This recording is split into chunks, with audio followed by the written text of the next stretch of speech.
сәлеметсіздер ме достар, менің каналыма қош келдіңіздер. Бүгін 70 жастағы шалдың 18 жасар әйелі болдым атты әңгімені тыңдай аласыздар. Каналға тіркеліп пікір жазуды ұмытпаңыздар. Сәлем, мен солтүстіктен боламын. Есімім Анелия. Үйдің еркесімін. Отбасымызда ата-анам және кішкентай бауырым ғана бар. Мектепті жақсы аяқтап, енді жоғарғы оқу орнына түсейін деп жатқанымда анам жұмыстан шығып қалды. Әкемнің айлығы азайды. Сол уақыттар карантиндік кезеңдер еді. Оқуға түсемін деген арманым әп-сәтте су сепкендей басылды. Енді не істеймін? Жұмыс орнындағы бастығының қолымды сұрағанын айтты әкем. Айлығы жақсы, бізден әлдеқайда жақсы отбасылар.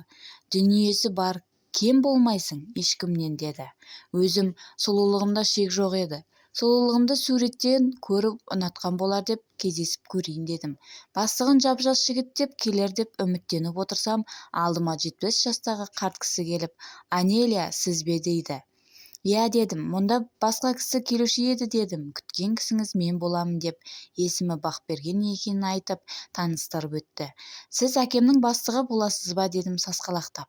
«Иә», деді. Солай таныса отырдық. Үстіндегі киімі, дене тұрғысына қарап 70-ке келген деп ойламайсыз. 30-40 жастағы ағалар сияқты. «Үйленгенсіз бе?» дедім бірден. «Жоқ, жұмыс істеп жүріп уақыт өтіп кетіпті. Бауырларым үйленген, бөлек тұрады, өзім үйім бөлек», деді. Материалдық жағына қатты жақын болмасам да ұнап қалды.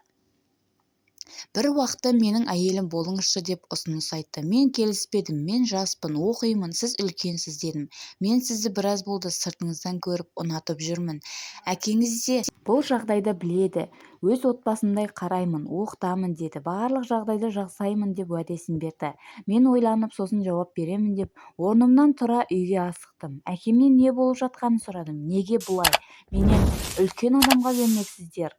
Солай жағдайларыңызды жасап алғыларыңыз келеді ме?» деп қатты ашуланып сұрадым. Үндемеді.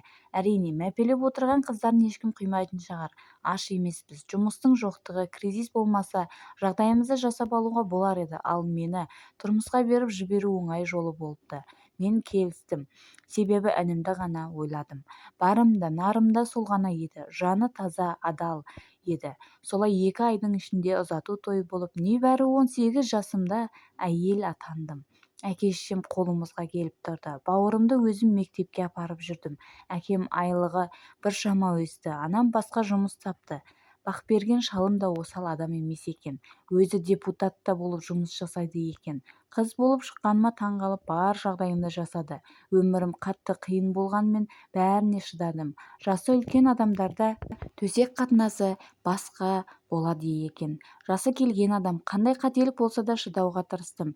5-6 айдан кейін бала көтердім. Оған бәрі риза болып мені төбелеріне көтерді. Солай өз қиналған кездерім есіме түсіп, шүкір дедім. Барлық айтқанымды істеп, не жеймін десем де айтқанымды жасап балаша қуанта білді. Уақытым жетіп босанып алдым. Ұл бала келді дүниеге. Өзімді ең керемет ана сезіндім. Бақбергенді бұрынғыдан да қатты түсініп, сыйлап, жақсы көре бастадым. Оның бар ойы балалы болу еді. Артына бір ұрпақ қалдыру екен. Үйленбей жүргені де өмірде көп алданып қалғанынан екен. Кейін барлық тақырыпты қозғап, бірге шешіп, барлық жұмыстарына көмектесіп, барынша бірге болып, қолымнан келгенше көмегімді аямайтын болдым. Бір-бірімізді қатты жақсы көрмейміз деп ойлаушы едім. Мынау өмірде бәрі мүмкін екен. Арамызда бала болған соң сезім ашылды. Ары қарай да бір балалы болдық. Солай тәтті өміріміз жалғасуда. Атасы мен қызындай болып, ұл қыз тәрбиелеп отырмыз. Аллаға шүкір.